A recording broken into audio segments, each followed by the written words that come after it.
सर्वप्रथम महाकारुणिक बुद्ध बोधिसत्व बाबा साहब डॉक्टर अंबेडकर के चरणों में श्रद्धा के सुमन अर्पित करते हुए धम्मभूमि के संस्थापक श्रद्धेय भिक्षु डॉक्टर कर्णशील राहुल जी को सादर वंदना करते हुए आज के इस गूगल मीट में जुड़े मूवमेंट के सभी साथियों को मेरी तरफ से नमो बुद्धाय जय भीम। जैसा कि डॉक्टर योगेश जी ने आपको बताया है कि बीआरसी भिन्न भिन्न मुद्दों पर आए दिन चर्चा और परिचर्चा आपके बीच में करती रही और धम्मभूमि से जुड़े बहुत सारे जो साथी हैं, बौद्ध भिक्षु हैं, वो हर दिन आए दिन आपको लगातार अलग अलग मुद्दों से परिचित कराते हैं और जो भी टीम के साथी अलग अलग जगह बैठे हुए हैं, ये एक ऐसा प्लेटफॉर्म है जब कोई हमारा ओकेजन होता है, कोई कार्यक्रम होता है तो हम बहुत सारे साथी उस कार्यक्रम में शामिल हो जाते हैं, लेकिन जैसे कार्यक्रम खत्म होता है हम अपने गंतव्य की ओर चले जाते हैं। बाकी फिर हम अगले साल जब कार्यक्रम होता है उसमें शामिल होते हैं। लेकिन धम्मभूमि के माध्यम से बीआरसी का जो ये प्लेटफॉर्म है, जो मीटिंग के माध्यम से आप लोगों से डेली रूबरू कराया जाता है और भिन्न भिन्न विषयों पर बातचीत होती है। प्रभु साथियों, आज का जो विषय है डॉक्टर धम्म संदेश जी ने बताया है, डॉक्टर योगेश जी ने आपको बताया है। दिन में मेरी धम्म संदेश जी से बात हुई थी तो उन्होंने विषय रखा था धम्मभूमि द्वारा आयोजित प्रशिक्षण शिविर का प्रभाव क्या रहा। जो प्रशिक्षण शिविर है, इनके माध्यम से हम कैसे जुड़ पाए हैं धम्मभूमि से और आम आदमी के ऊपर इसका किस तरीके से प्रभाव पड़ा है, जुड़ने के बाद किस तरीके से इसका फैलाव हुआ है, कहाँ से हमारी शुरुआत हुई है। मुझे प्रबुद्ध साथियों, ये विषय आज दिया गया है जिस पर मैं आप लोगों से चर्चा करूंगा। अगर आप मूवमेंट की बात करेंगे, साहब कांशीराम से अगर आप इन शिविरों को जोड़ेंगे तो साहब ने इसका नाम कैडर दिया था। कैडर की फुल फॉर्म थी, बहुत सारे ऐसे वक्ता साथी हैं जो लगातार मूवमेंट में काम करते हैं, तो वो लोगों को बोलते हैं जी मैं कैडर देने जा रहा हूँ। अगर आपने उनसे पूछ लिया जी कैडर होता क्या है, तो बोलते हैं जी कैडर तो कैडर होता है, कैडर की कोई मीनिंग नहीं होती। लेकिन प्रबुद्ध साथियों, हर शब्द का एक मीनिंग है। आपके जो नाम है उनके भी शब्दार्थ हैं, आप जो काम कर रहे हैं उनके भी अर्थ हैं। जो भी किताबें लिखी जाती हैं या जो भी मूवमेंट में कोई भी शब्द बोला जाता है उनका एक अर्थ होता है। ठीक इसी प्रकार इनका भी एक अर्थ था जिसको आप लोग कैडर के नाम से सभी साथी जानते हैं। तो प्रबुद्ध साथियों, प्रशिक्षण शिविर एक उसका संशोधित रूप है, उसी का रूप है, क्योंकि कैडर राजनीतिक माहौल में इतना ज्यादा प्रभावित हो गए थे, लोग इतना ज्यादा फैला हुआ था, तो लोगों के दिमाग में एक ही बात होती थी कि ये लोग राजनीति की बात करेंगे, इसलिए कैडर से थोड़ा सा हम बचे। क्योंकि कैडर एक निश्चित एक टारगेट के लिए लोगों को तैयार किया जाता था। तो प्रभु साथियों, धम्मभूमि ने इसकी शुरुआत कैसे की थी, मैं उन विषयों से आपको थोड़ा सा परिचित कराना चाहूंगा। ये बात काफी समय पहले की है, जब बंते जी स्टूडेंट लाइफ में अपना जीवन जी रहे थे, अपनी पढ़ाई कर रहे थे, और साहब कांशीराम जी का उस टाइम पर दौर था। साहब अलग अलग क्षेत्र में जाकर के अपने लोगों को इकट्ठा करते थे और वहां पर वो कैडर लगाते थे। धम्मभूमि से जुड़े हुए जो और भी साथी थे, बंते जी ने जो शुरुआत धम्मभूमि की थी वो 2004 में की थी। 2004 की वो शुरुआत थी, लेकिन उससे पहले बंते जी इन कैडर से जुड़े हुए थे और ये प्रशिक्षण शिविर का जो माहौल है काफी लंबे समय से चल रहा था। प्रबुद्ध साथियों, हम भी बंते जी से इन कैंप के माध्यम से जुड़े थे। मेरी जो टीम के साथी थे, मैं और भी मेरे साथ बहुत सारे साथी थे मेरे गांव से, हम पहले से मूवमेंट में साहब की जो मूवमेंट थी उसमें हम काम करते थे, बेसिकली जो बहुजन मूवमेंट थी। लेकिन साथ के साथ में जैसे एक बार हमारी मुलाकात हुई बंते जी से, उस टाइम पर बंते जी सिविल ड्रेस में थे और भिक्षु जीवन इनका बाद में है। तो इन्होंने आदेश किया कि हम आपके क्षेत्र में नौजवानों को एक कैंप लगाएंगे और हम जनरली चर्चा करेंगे कि हम क्या हैं, हम इस दुनिया में आए किस लिए, हमारा मकसद क्या है और हमें करना क्या है, उन विषयों को लेकर के हमने एक भंते जी का कैंप लगवाया। और जब उस कैंप को लगाया तो उसमें बहुत सारे ऐसे विषय थे जिन पे शुरुआत की गई। तो उसी दौरान हम एक साथ काम करने लग गए थे, मैं और मेरे साथ एक साथी था नफे सिंह और एक नसीब। वो इस प्रोग्राम में हम एक साथ मिल करके आए थे। और फिर उसके आने के बाद में जो धम्म भूमि की प्लानिंग है वो सारी प्लानिंग बाद में बनती चली गई। तो जो प्रशिक्षण शिविर की शुरुआत हुई थी बनते जी, उस जमाने में एक एक छोटा सा उनका एक टाइटल होता था कि हम गरीब क्यों हैं। प्रशिक्षण शिविर के माध्यम से बनते जी उसमें वो बहुत सारे कारण बताते थे कि हमारे बीच में जो घरों में गरीबी आई है वो किस कारण आई और हम उस गरीबी का समाधान कैसे कर सकते हैं।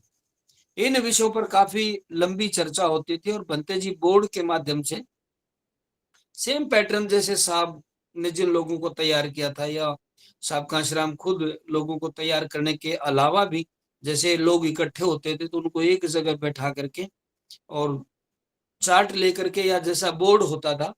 आजकल तो टेक्नोलॉजी काफी चेंज हो गई है, लोग मार्कर लेकर के भी जाते हैं, बोर्ड भी जो व्हाइट बोर्ड है गाड़ी में रख लेते हैं। लेकिन उस टाइम पर तो बताते हैं कि साहब चूल्हे में से कोयला उठाते थे और दीवार के ऊपर बनाना शुरू कर देते थे कि ये आप लोगों का व्यवस्था है। यहाँ से वो लोग हमारे देश में एंट्री करके आए हैं और इस तरीके से आप लोगों की जो धन संपदा है या जो आपकी इज्जत है शोहरत है वो इस तरीके से आप लोगों से छीनी गई है। तो बंते जी ने किस तरीके से लोगों को तैयार किया प्रशिक्षण के माध्यम से, तो बंते जी ने बताया कि आप जो काम कर रहे हैं और जो आपके पास पैसा है और जो आपने पैसा कमाया है उसके ऊपर डाका कैसे डलता है। तो हम गरीब क्यों हैं, उन विषयों पर बनते जी एक चार्ट बनाते थे और चार्ट के ऊपर वो सारी चीजें आपके सामने दर्शाते थे। जो बहुत सारे साथी हैं जो इसमें जुड़े हुए हैं, दम संदेश जी हैं, बत्ते जी जुड़े हुए हैं और भी कई साथी ऐसे जुड़े हैं जिन्होंने बत्ते जी का वो प्रशिक्षण शिविर लिया है। एक मटका बनाते थे, आपके पास धन कहाँ से आ रहा है और धीरे धीरे धन में सुराख कैसे हो रहा है। आपके जो व्यवस्था हमारे देश में जैसी बनाई गई है वो आप लोगों को किस तरीके से जकड़े हुए है, आपके दिमाग को उन्होंने इस तरीके से जकड़ लिया है, जैसा वो बोलता है आप लोग उसी के हिसाब से चलते हैं और धीरे धीरे आपका जो धन है उसमें डाका डलता है और आप गरीब होते चले जाते हैं। तो इन विषयों पर बनते जी उनको प्रशिक्षण देते थे। प्रबुद्ध साथियों, अब ये जो प्रशिक्षण है उसमें लोगों को कैसे असर पड़ा है, मैं क्योंकि हमारा जो विषय है उसमें एक ये भी टाइटल दिया है कि जो धम्म भूमि द्वारा प्रशिक्षण आयोजित किए गए हैं उनका क्या असर रहा है लोगों के ऊपर, उनका क्या प्रभाव रहा है। प्रबुद्ध साथियों, इस प्रशिक्षण का ये असर रहा कि आज तक अगर आप रिकॉर्ड उठा करके देखेंगे धम्म भूमि के माध्यम से, शुरुआती अगर हम दौर की बात करें तो हम बड़ी मुश्किल से 2 से 4 लोगों को इकट्ठा करते थे और हम बाबा साहब अम्बेडकर की जयंती मनाते थे। और जब जयंती मनाई जाती थी तो उसमें हम बड़ी मुश्किल से 2 से 4 5 10 लोगों को तैयार करते थे कि हम मंच लगाएंगे, बाबा साहब की जयंती मनाएंगे और वहां पर आप लोगों ने बिना दहेज शादियां करनी है, जिसमें ना खर्चा आपके मम्मी का लगेगा ना पापा का लगेगा, दोनों ग्रुप आपके बच जाएंगे और आप जो अपना पैसा बचता है उस पैसे से आप अपनी डेवलपमेंट में लगा सकते हैं। ये पहले उनको इसके लिए प्रशिक्षण दिया जाता था, उसके बाद वो लोग बड़ी मुश्किल से 2 से 4 आदमी तैयार हो पाते थे। लेकिन देखते देखते आप देखेंगे कि जैसे जैसे कार्यक्रम आगे बढ़ता गया लोगों को समझ आती गई और समझ इतनी ज्यादा हो गई कि उसके बाद में बहुत सारे साथियों ने करीबन ये मान के चलो 10,000 से ज्यादा धर्म भूमि बिना दहेज शादियां आज तक करा चुकी है। और जिससे उनका जो पैसा जो एक्स्ट्रा खर्च होता था, जहां पर वो पैसे को खर्च करते वो पैसा बचा करके उन्होंने अपनी डेवलपमेंट में पैसा लगाया। और ऐसा नहीं कि जैसे आपने आज तक देखा होगा जो गरीब लोग हैं जो आर्थिक रूप से कमजोर हैं वो कोई भी वैश्य समाज के लोग हैं वो इस तरीके से मंच सजाते हैं और उनको वो सामान देते हैं और उसके बाद में वो लोग उनकी लाइन में लग जाते हैं, जी मेरा को बेड दे दो, मेरे को सोफा दे दो, ऐसी चीजें। लेकिन धम्म भूमि ने प्योरिटी के साथ ये कहा कि हम किसी को कुछ भी नहीं देंगे। और लोगों को मेंटली इतना प्रिपेयर किया गया, इतना तैयार किया गया कि जब आपके घर में 5 मेंबर रह रहे हैं और एक लड़की आपके घर में आएगी, तो भंते जी ने उस प्रशिक्षण के माध्यम से लोगों को तैयार किया कि आपके घर में एक बर्तन नहीं है जिससे वो खाना खा सके, कि आपके घर में एक एक्स्ट्रा चारपाई नहीं है जिससे वो यहाँ रह सके, कि आपके घर में जो पहले से लोग खाना खा रहे थे, बर्तन थे, खाना बनाने का सामान था, तो एक आदमी के आने से ऐसी कौन सी आफत आ गई कि आप इतना सारा सामान उनसे मांग रहे हैं जिससे कि उसके लिए अव्यवस्था हो जाएगी। पर वो साथियों, लोग इतने तैयार हुए बड़े पैमाने पर, फिर बिना देरी शादियों का दौर चला। और बंते जी ने जिस तरीके से बताया था कि हमें किस तरीके से पैसा बचाना है, हमारा जो पैसा गलत जगह जा रहा है, सोमवार से लेकर के संडे तक आपका पैसा कहाँ कहाँ गलत तरीके से जाता है, उसको बचाने के जो तरीके बताए, तो उससे लोग बड़े प्रभावित हुए। और देखते ही देखते एक लंबी फेरिस्त हो गई, लोगों ने बिना दहेज शादियां की, और बिना दहेज शादियों के बाद में अपना पैसा बचा करके अपनी एजुकेशन और अपना पैसा बचा करके अपने बिजनेस स्थापित करने में बंते जी ने उसमें लोगों को आगाह किया, तैयार किया, और लोग उसमें तैयार हुए। उसके बाद में बंते जी ने इसके साथ में एक प्रशिक्षण और भी, जैसे छोटे छोटे हम प्लानिंग करते थे, और एक विषय दिया जाता था कि आपने इस विषय पर काम करना है, अपने इस विषय पर काम करना। और एक इसमें एक और बंते जी बताते कि हमारे जीवन का उद्देश्य क्या है। जब लोगों को बता कि हम जैसे आए दुनिया में, हमने पढ़ाई की, पढ़ाई करने के बाद हम नौकरी लगे, नौकरी लगने के बाद उसके बाद हम फिर से अपने बच्चों को पढ़ाने लगे, बच्चों को पढ़ाने के बाद फिर बच्चों को नौकरी लगा, फिर बच्चों की शादी कर दी। फिर हमने दावत लगाई, दावत लगाने के बाद फिर से हमने आगे जो पीढ़ी आई वो भी ऐसे करती रही। तो भंते जी ने एक हमारे सामने एक पैटर्न बना दिया, एक चार्ट बना करके रख दिया। और उस शिविर में ये चीज दर्शाएगी कि दो भंते जी ने दो हमारे सामने लाइन खींची, एक तरफ पशुओं की लाइन थी, एक तरफ आम आदमी की लाइन थी। तो उसमें ये चीज बनते जी ने दर्शाई कि आम आदमी और हम जो पशु, उनमें कोई अंतर नहीं है। पशु भी बच्चे पैदा करते हैं, आम आदमी बच्चे पैदा करता है। एक आम आदमी भी शादी करता है, और एक जीव जंतुओं का जो नेचर है, जैसा उनको नियम दिया है, वो उस हिसाब से उसको फॉलो करते हैं। आम आदमी भी अपने मकान बनाता है, पशु पक्षी भी जैसे उनका नेचर है, कोई घोंसला बनाता है, कोई बिल खोदता है, कोई मांद में रहता है, जैसी उनके लिए व्यवस्था कुदरत ने बनाई उसी हिसाब से करता है। उसके बाद में फिर आदमी जैसे ही ऊपर बढ़ता है, फिर वो दावत करता है। पशु पक्षी भी दावत करते हैं, किसी दिन उनको भी अच्छी चीज मिल जाती है खाने के लिए। उसके बाद फिर अगला जो हमारा नेचर आता है, अगला जो हमारा काम, अगला हमारा जो पड़ाव है, वो फिर से हम अपने बच्चों की शादी करते हैं, फिर उनको नौकरी लगाते हैं, फिर उनकी शादी करते आगे बढ़ जाते हैं। हमारा और जीवन में और पशुओं के जीवन में कोई भिन्नता नहीं। तब बंते जी ने बताया कि जो हमारी और इनमें भिन्नता है, उसको हमें उनसे ऊपर कैसे लेके जाना है, हमें उनसे ऊपर कैसे बढ़ना, उनसे आगे कैसे जाना है। तो उनसे ऊपर जाने के लिए फिर महापुरुषों को पढ़ना जरूरी है। और महापुरुषों की जो किताबें हैं, महापुरुषों के जो प्रशिक्षण है, बनते जी ने वो सारे के सारे हमारे जहन में उतारे, लोगों को समझाए। और देखते देखते प्रभु साथियों, एक लंबी एक लिस्ट तैयार हो गई। और भारत का ऐसा कोई भी कोना नहीं था जो धीरे धीरे जुड़ने लगा। और एक लंबी जो लिस्ट आप लोग देख रहे हैं आज, उसमें कितना सारा बदलाव आया है और बहुत सारे लोग इसमें जुड़े। तो ये कैंप के माध्यम से बंते जी ने जैसे लोगों को तैयार किया। इसमें क्या था कि जैसे हमारी टीम के ऐसे बहुत सारे साथी थे जो प्रशिक्षण शिविर देने के लिए जाते थे, और अलग अलग कैटेगरी में लोगों को तैयार किया। जैसे महिलाएं, महिलाओं को समझाने के लिए जाती थी, नौजवान नौजवानों को समझाने के लिए जाते थे। हमने साथ के साथ में एक डिफेंस के लिए भी तैयार किया था, जिसमें व्यसन मुक्त मजबूत युवा, उसको टाइटल दिया था कि हमें समाज को व्यसन मुक्त भी करना है, और साथ के साथ में हमें उनको मजबूत भी करना है। और उस मजबूती के दौरान हमने जो धम्मभूमि में जो शिविर लगे थे, उसके साथ में एजुकेशन विद धम्मा का प्रोग्राम किया गया था। और उस धम्मा के दौरान बच्चों को सेल्फ डिफेंस की ट्रेनिंग भी दी जाती है। प्रभु साथियों, हमारे साथ अक्सर क्या होता है, जैसे हम बुद्धिज्म में आ गए, ये सारी की सारी टीम के साथ चर्चा हुई। बुद्धिज्म में आने के बाद में भले ही आप बुद्धिस्ट बन गए हैं, लेकिन अगर मानसिक रूप से हम पंगु हैं, अगर हम दब्बू हैं, जिस व्यवस्था से निकल करके आए हैं, वो लोग जानते हैं आप कौन है, आप कहाँ से निकल करके आए हैं। ये सारी बातें वो लोग जानते हैं, लेकिन हम भी इस बात को जानते हैं हम कहाँ से आए, क्योंकि मानसिक जो संतुलन है, जो मानसिक हमारा बैलेंस है, वो वैसा का वैसा था। तो हमारी टीम ने बैठ करके निर्णय लिया और बंते जी ने कहा कि हम इन लोगों को, जैसे जिन लड़कियों के साथ कोई भी जुल्म या ज्यादती होती है, तो उनको आप इतना तैयार करें कि वो उसका खुद मुकाबला कर सके, सेल्फ डिफेंस वो कर सके। तो उस सेल्फ डिफेंस के माध्यम से हमने अलग अलग क्षेत्र में लड़कों के लड़कियों के कैंप लगाए और उनके अंदर सेल्फ डिफेंस की एक भावना पैदा की। जैसे मार्शल आर्ट है, सोतोकान है, शाओलिन टेम्पल की जो सेफ्टी जो पॉइंट है, आपको कोई पीछे से पकड़ ले, कोई आगे से पकड़ ले, तो आप उसका किस तरीके से मुकाबला कर सकते हैं। तो इस तरीके से महिलाओं को तैयार किया गया, नौजवानों को तैयार किया गया। देखते देखते एक अच्छी लिस्ट बनी और बड़े पैमाने पर लोग इसमें शामिल होते चले गए, और व्यसन मुक्त मजबूत युवा का इसके अंदर बहुत ज्यादा लाभ, बहुत ज्यादा फायदा हो। अगला प्रबुद्ध साथी आप देखेंगे कि डेली अगर आप प्रतिदिन का रिकॉर्ड उठा करके देखते हैं, तो कम से कम 5,450 नौजवान प्रतिदिन नशे की गर्त में जा रहे हैं। आप अगर रिकॉर्ड उठा करके देखेंगे, आप सर्वे रिपोर्ट बताती है कि 5,450 नौजवान प्रतिदिन नशा में नए शामिल हो रहे हैं।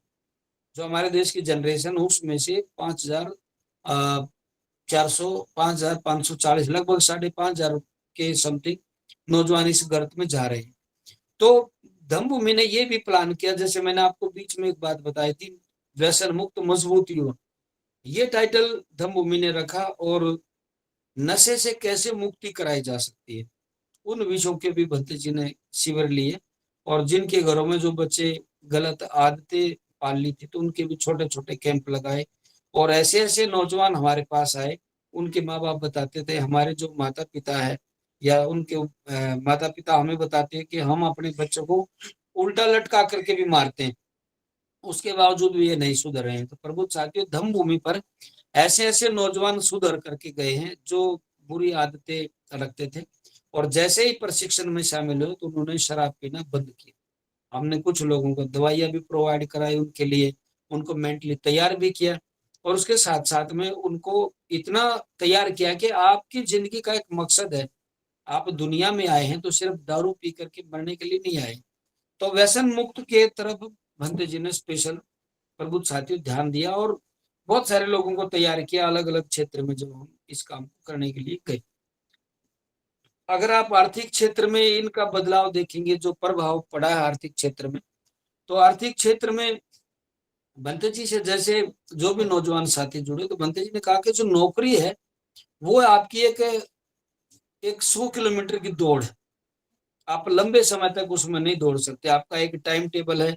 आपने एक काम यहाँ से शुरू किया है, जीरो से शुरू किया, उसके बाद धीरे धीरे आप नौकरी तक आते हैं। उसके बाद जब आपकी अगली जनरेशन आएगी, तो उस जनरेशन को आपने जहां अपना काम छोड़ा, नौकरी छोड़ी, उससे ऊपर नहीं कर सकता वो काम, उसको भी फिर से जीरो से शुरू करना पड़ेगा। अर्थात उसको भी पहली क्लास में एडमिशन लेना होगा, फिर वो धीरे धीरे आगे बढ़ेगा। तो इस तरीके से आपको फिर से जीरो से काम करना शुरू करना पड़ेगा। बंते जी ने इस विषय पर प्रशिक्षण की तैयारी की, और नौजवानों को बताया कि अगर आप अपना बिजनेस करते हैं, कोई भी आप अपनी नौकरी के अलावा बिजनेस के ऊपर आप फोकस करते हैं, तो इसका प्रभाव ये रहेगा कि आप उस काम को जहां छोड़ करके जाएंगे, जिस बिजनेस को, तो आने वाली जो आपकी जनरेशन है वो उस काम को जीरो से शुरू ना करके उस काम को वहीं से उठाएगी, और उस काम को धीरे धीरे वो आगे बढ़ाएगी। उसका प्रभाव साथियों इतना पड़ा कि जो, अगर आप कई बार, जैसे पलवल का जो क्षेत्र है, यहाँ किसी भी तरह की ऐसे कोई दुकानों का इतना प्रभाव नहीं था। बंते जी ने खुद लोगों को वहां खड़ा करके सामान बेचने की ट्रेनिंग दी कि आप इस सामान को कैसे कैसे बेच सकते हैं। एक सामूहिक रूप से ग्रुप बनाए गए कि आप अपना सामान इस तरीके से यहाँ लेकर के आएंगे, जो आप घर में बनाते हैं वो चीज यहाँ रखें। और इस काम का इतना ज्यादा असर पड़ा, बहुत सारे ऐसे साथी जिन्होंने अचार बनाना स्टार्ट किया। आज भी पलवल में 5 भाई के नाम से एक अचार है, 4 भाई के नाम से, और वो बड़े पैमाने पर उस अचार को यहाँ बेचते हैं। और उनका इतनी ज्यादा मार्केटिंग है, दूर तक वो लोहिया के नाम से नजदीक एक गांव है, वो इस काम को करते हैं। इस तरीके से बहुत सारे साथी हैं जो बिजनेसमैन बने हैं, जिन्होंने छोटा छोटा कारोबार शुरू किया है। और इसके अलावा अगर आप देखेंगे कि बंते जी ने आगरा में, अलीगढ़ में, पलवल में सेल्फ एम्प्लॉयमेंट के लिए कैंप लगाए हैं, और विद धम्मा अगर उसमें जोड़ा गया, और साथ साथ में लोगों ने बहुत सारे काम शुरू किए। एक साथी थे, सिरसा से आते थे, वो साबुन का उनका कारोबार था। उन्होंने कहा जी मैं जहां भी किसी कार्यक्रम में जाता हूँ वहां मेरे साबुन 2 से 4 हजार रुपए के बिकते हैं, लेकिन जब मैं धम भूमि के कार्यक्रमों में आता हूँ तो मेरा कम से कम 30 से 40 हजार रुपए के मेरे साबुन बिक जाते हैं। और बहुत सारे ऐसे साथी थे जैसे जो सामान लेकर के आते हैं या जो किताबें बेचते हैं या महापुरुषों के कैलेंडर है, महापुरुषों का जो सामान है, बाकायदा बनते जी मंचों के माध्यम से अनाउंस करते थे कि ये लोग बहुत दूर से आते हैं और ये अपना कारोबार किए हुए हैं। हमें ज्यादा से ज्यादा हर आदमी अगर आएगा तो इनसे 10-10, 20-20 रुपए के भी कोई आइटम खरीदता तो इनके पास एक मोटी अमाउंट आएगी जिससे इस काम को आगे बढ़ाएंगे, क्योंकि ये सबसे ज्यादा प्रचार का काम कर रहे हैं। तो बिजनेस के क्षेत्र में बड़े पैमाने पर प्रबुद्ध साथियों प्रशिक्षण दिए गए और बंधु जी ने लोगों को तैयार किया। मैं भी, अगर मैं एम्प्लॉयमेंट में नहीं हूँ, जैसे मैं आप देखेंगे गवर्नमेंट जॉब की तरफ या कोई भी प्राइवेट सेक्टर में मैंने कभी भी अप्लाई नहीं किया, और उसके बावजूद भी हमने अपने कारोबार शुरू किए। बंते जी ने ही हमें ये सारे प्रशिक्षण दिए और मैंने वेटनरी मेडिसिन का काम शुरू किया, और अभी पिछले दिनों हमने जीवक के नाम से अपने प्रोडक्ट लॉन्च किए। तो सेल्फ एम्प्लॉयमेंट की तरफ बड़े पैमाने पर उन प्रशिक्षणों का असर पड़ा, और लोगों को ये चीज दिमाग में बैठाई गई कि जो सरकारी नौकरी है या प्राइवेट सेक्टर में जो नौकरी है, वहां इतना ज्यादा आपका दिमाग पकड़ लिया जाता है, जकड़ दिया जाता है कि आपके ऊपर इतना बर्डन हो जाता है कि आप अपने बारे में कुछ सोच नहीं पाते हैं। इसलिए आप लोगों को एम्प्लॉयमेंट के लिए आगे आना चाहिए। मेरी नॉलेज में ऐसे बहुत सारे साथी हैं, उनकी एक लंबी लिस्ट है। अगर आप के पास में बताना स्टार्ट करूंगा तो वो लिस्ट बहुत लंबी हो जाएगी। 1800-1800 रुपए की नौकरी करने वाले लोगों को बंते जी ने प्रशिक्षण दिए, और वो अपना दवाइयों का कारोबार करके हर साल में वो गाड़ी बदल देते हैं। ऐसे ऐसे नौजवान धर्मभूमि से जुड़े हुए हैं। तो आर्थिक क्षेत्र में भी इन प्रशिक्षण का बड़े पैमाने पर असर होगा और लोगों को समझ में आए कि हमें काम किस तरीके से करना। सामाजिक क्षेत्र में बदलाव, जैसे शादियां हैं, भात है, छोचक है, जसोटन है, इनमें पैसा बचा करके आप उनकी एजुकेशन में या उनके डेवलपमेंट में लगाते हैं, तो उसके लिए भी बड़े पैमाने पर तैयार किया गया, लोगों को समझाया गया कि आप इस तरीके से काम करें जिससे आपको किसी प्रकार का नुकसान ना हो, आपका पैसे की बर्बादी ना हो। लोगों ने उस पैसे की बर्बादी को बचाया। जैसे आप देखेंगे, टोटल आप रिकॉर्ड बना करके देखें, इस तरीके से लोगों को तैयार किया गया कि जैसे आपके घर में जो सामान आ रहा है शादी के दिन, तो बड़ी मुश्किल से 1 से 1.5 लाख रुपए का सामान आता है, 2 लाख रुपए का सामान आ जाता है। जबकि दोनों परिवार मिलकर के खर्च करते हैं। हम उस टाइम की बात करें तो कम से कम ये मान के चलो 5 से 10 लाख के बीच में दोनों फैमिली का खर्च हो जाता है। तो बंदे जिन लोगों को तैयार किया कि आप उस पैसे को बचा करके आप अपना सामान ले आ सकते हैं, बाकी जो पैसा आपका बचा हो आप अपने एजुकेशन में, डेवलपमेंट में, या कोई भी स्कूल खोल करके या कोई भी अपना कारोबार खोल करके उसमें उस पैसे को यूज कर सकते हैं। तो उसका काफी काफी असर रहा, और बहुत सारे ऐसे साथी हैं जो कारोबार में निकल करके सामने आए। धार्मिक क्षेत्र में जो इसका बदलाव किस तरीके से आया है, पहले अगर आप देखेंगे हमारे देश में या हम जिस क्षेत्र में रह रहे हैं वहां बड़ी मुश्किल से एक दो ऐसा आदमी था जो बौद्ध रीति से शादी कराना जानता था। उससे पहले एक आदमी ऐसा होता था, या जैसे कोई भिक्षु है उसको बुलाते थे, बहुत दूर तक जा नहीं पाता था, लोगों को इतनी जानकारी थी नहीं, क्योंकि जैसे जैसे प्रशिक्षण का प्रभाव बढ़ा, लोगों को बताया गया कि हमें बाबा साहब अम्बेडकर ने जो 22 प्रतिज्ञाएं दी हैं उसमें एक ऐसा भी प्रतिज्ञा है कि हमें ये संस्कार उन लोगों के हाथों से नहीं कराना चाहिए जिन्होंने हमें जिंदगी भर गुलाम बनाया है। हमें जो भी संस्कार है हमारे घरों में, वो हमें अपनी रीति के अनुसार, जिस व्यवस्था को बाबा साहब अम्बेडकर ने हमें दिया है, हमें उसके अनुसार उस कार्यक्रमों को करना चाहिए। जैसे बच्चा घर में जन्म लेता है तो वहीं से संस्कार शुरू हो जाते हैं। शादी जैसे जन्म संस्कार है, फिर नामकरण संस्कार है, गम मंगल संस्कार है, केस कंपन संस्कार है, जब स्कूल में जाता है विद्यारंभ संस्कार है, शादी होती है पाणी ग्रहण संस्कार है, और जब वो मकान बनाता गृह प्रवेश संस्कार है, और जिस दिन वो दुनिया से विदा होता है तो अंत्य विधि संस्कार है। तो ये सारे के सारे संस्कार हम दूसरे लोगों के ऊपर डिपेंड रहते थे, और हमारे लोगों की तादाद कम थी जो प्रशिक्षण नहीं था। तो प्रबुद्ध साथियों 2005 में इसका एक प्रशिक्षण लगाया गया गुड़गांव के सेक्टर 4 में अम्बेडकर भवन में करीबन 62 लोगों को एक साथ प्रशिक्षण दिया गया और एक किताब छापी गई जिसमें सारे के सारे प्रशिक्षण ये दिए गए कि हमें किस संस्कार को किस तरीके से करना चाहिए। अठमंगल गाथाओं का संगायन किस तरीके से करना चाहिए। तो धार्मिक क्षेत्र में एक इतनी लंबी लिस्ट तैयार हो गई। हर गांव में जैसे कोई आदमी बोलता जी मुझे मेरा संस्कार कराना है तो हमें कोई आदमी चाहिए, तो उसी डिस्ट्रिक्ट का किसी भी आदमी को हम बोल देते थे कि जी हमारा साथी वहां है जो उपासक है, धम्म भूमि से प्रशिक्षित है और ये आपको वहां इस तरीके से कार्यक्रम कराएगा और आपको इस तरीके से ये प्रॉपर जो बुद्धिज्म की शैली है उस हिसाब से आपका जो संस्कार है वो संपूर्ण करा देगा। तो उसके रिजल्ट इतने अच्छा है कि देखते देखते ऐसे बहुत सारे ऐसे साथी थे जिनकी डिमांड हुई कि जी हमें भी ये प्रशिक्षण लेना है और किताब धम्म भूमि की तरफ से प्रिंट की गई और लोगों को दी गई। उसमें से पढ़ करके लोगों ने ये प्रशिक्षण लिया और देखते ही देखते जो हमारा पैसा एक ऐसी जगह जा रहा था जो आपके खिलाफ योजना बनाता था, वो वहां से रुक करके फिर हमारे जो धम्म बंधु थे, जो हमारे जो टीम के साथी थे या जो बौद्ध भिक्षु थे, लोग उनको बुलाना शुरू हो गए और देखते देखते आज आप देखेंगे बड़े पैमाने पर सोशल मीडिया पर बौद्ध रीति से संस्कार हो रहे हैं। तो इसमें धम्म भूमि के प्रशिक्षण का बहुत बड़ा प्रबुद्ध साथी रोल है।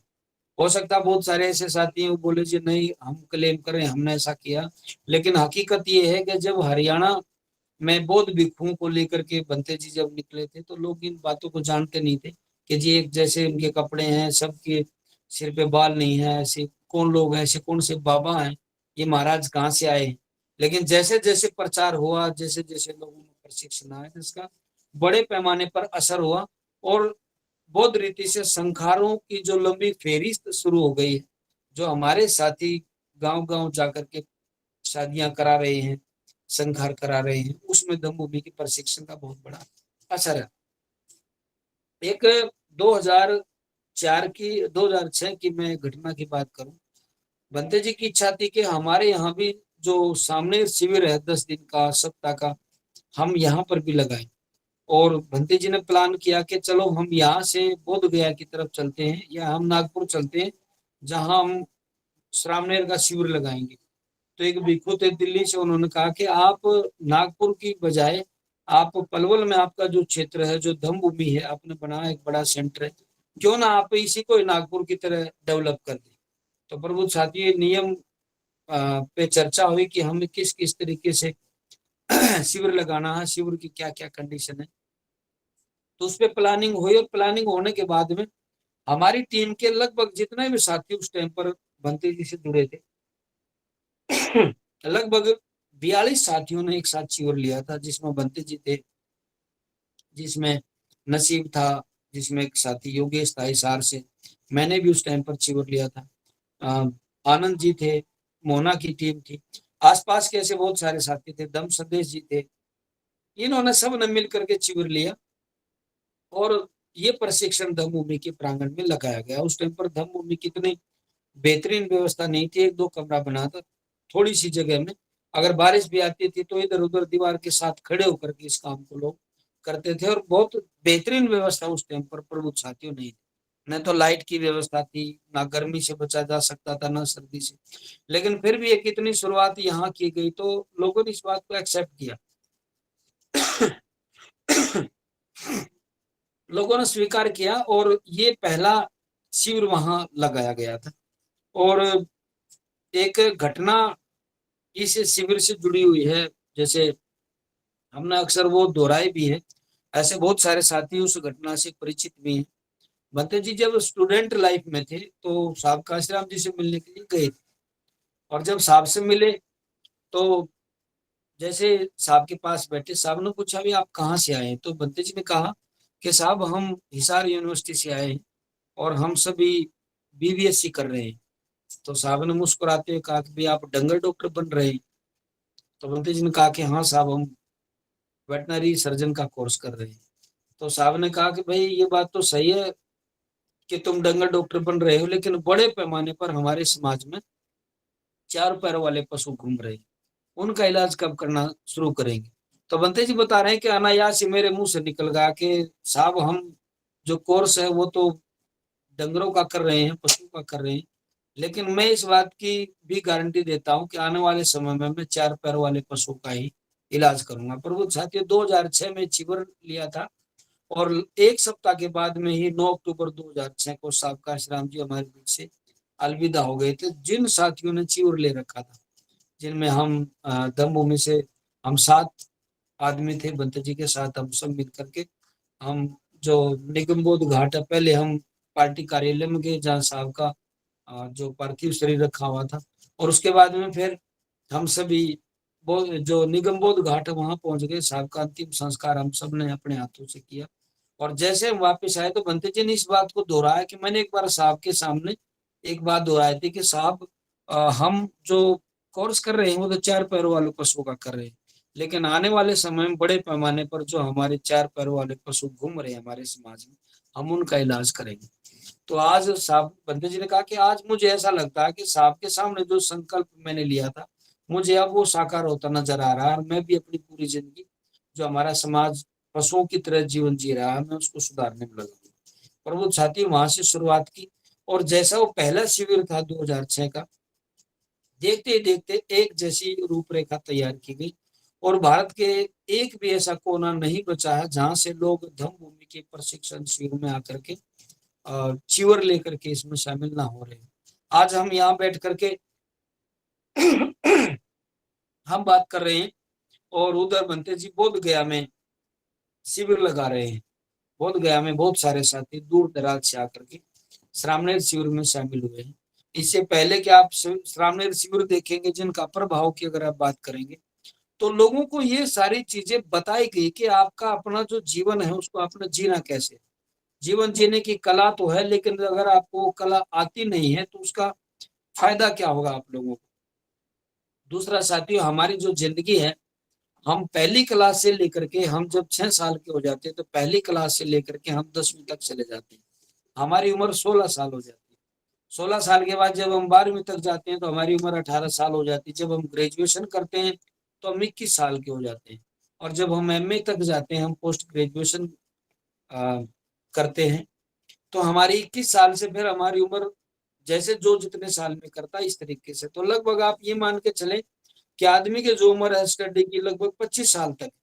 और 25 साल के दौरान जब वो पढ़ता है तो उस दौरान एक भी ऐसा विषय नहीं होता, उसको ज्यादातर ये चीजें सिखाई जाती है कि आपको कंपटीशन एग्जाम कैसे पास करना है, आपको आगे बढ़ करके नौकरी कैसे प्राप्त करनी है, आपको कहाँ पर मकान बनाना है, किस घर में आपने शादी करनी है, इन विषयों पर ज्यादातर लोगों को प्रशिक्षण दिया जाता है।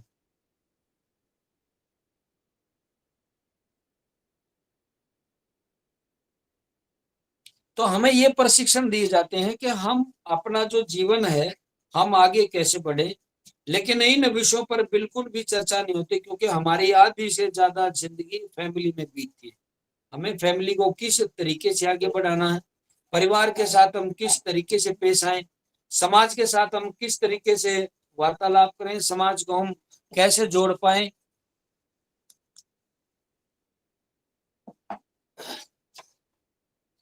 समाज को हम कैसे जागरूक कर पाए, समाज को हम आपस में रूबरू करें, तो हम लोगों को कैसे तैयार कर पाए कि समाज में आप लोगों की जिम्मेदारी क्या बनती है। परिवार में भी रह रहे हैं तो हमारा पारिवारिक रसूख कैसा हो, हम अपनी जो भाषा शैली है परिवारों में जोड़ने के लिए कैसे बात करें, अपने बच्चों से हम कैसे पेश आए, घरवाले से हम कैसे बात करें, परिवार के और लोगों से कैसे बात करें। क्योंकि हमारी सारी जो जिंदगी है 25 साल तक की, वो सारी स्टडी में बीत जाती है, या हम कंपटीशन एग्जाम की तैयारी में उन विषयों से हम पूरा कट जाते हैं। बनते जी ने लोगों को ये सारे प्रशिक्षण के माध्यम से तैयार किया कि जब आप घर में खाना खा रहे हैं तो आपने किस तरीके से खाना खाना, आप किसी के घर गए हैं तो आपने ये चीजें मांगनी नहीं है, अगर आपके खाने में नमक नहीं है तो आपको उसकी डिमांड नहीं रखनी है। आपके पास जो किसी भी साथी ने घर गए हैं, उन्होंने जो भी चीज आपको तैयार करके दी है, उन्हें खुश होकर के आपने खाना, उसके सामने कोई डिमांड नहीं रखनी। आपको क्या खाना क्या नहीं खाना ये आपके घर का सब्जेक्ट है, लेकिन जब आप घर से बाहर जाते हैं तो आपने वही चीजें खानी जो आपके सामने परोस दी गई। अर्थात आप ये कहेंगे जो विनय के नियम है हालांकि वो भिक्षुओं के लिए थे, जो श्रावणी विनय जो बनाया गया था कि हमें किस तरीके से जीवन यापन करना है, कैसे हमने खाना है, कैसे हमें चलना है, कैसे हमें उठना है, कितने बजे हमें उठ करके हमने काम करना है। इन विषयों पर जो हमारा कैंप है, उन विषयों पर ये सारी के सारी बनते जी ने डीपली लोगों को तैयार किया। और आज आप देखेंगे बहुत सारे ऐसे साथी तैयार हो गए हैं जो जैसा बनते जी चाह रहे थे उस हिसाब से वो उसको फॉलो कर रहे हैं। और बहुत सारी तो ऐसी महिलाएं हैं वो खुद इस बात का जवाब देती हैं, वो खुद बोलते हैं जी हमारे घर वाले थे। साथ ही बीच में ये फोन आ रहे हैं, थोड़ा सा डिस्टरबेंस हो रही है, मैं उसको।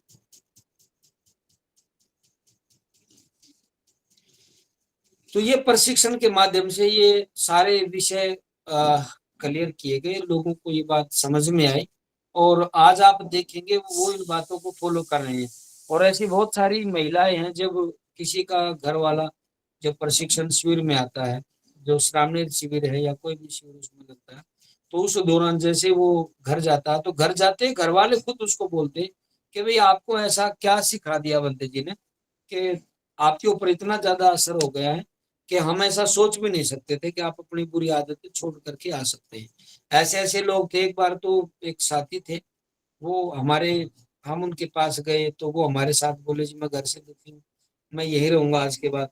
और जैसे वो घर में हमारे पास रहने लगे, तो जब एक दिन उनके घर हमारा जाना आया तो उनके घर वालों ने गालियों के साथ उनका स्वागत किया गया और वापिस हमारे साथ बैठ करके आ गए। तो किसी ने बताया कि आप लोगों ने जिनको गालियां दी हैं वो बंते जी के अ, आश्रम में चले गए हैं, धम्म भूमि पे चले गए हैं और आपने उनको गलत गालियां दी हैं। आप एक बार कम से कम ये देखते कि आपके घर में कितने बड़े आदमी आए थे। प्रभु छाती जब उनको पता चला, जैसे ही वो आदमी से उनके परिवार के दोबारा मिलने आए, उन्होंने माफी मांगी, जी हमें पता नहीं था कि इतना सारा बदलाव हमारे घर वाले में आ गया।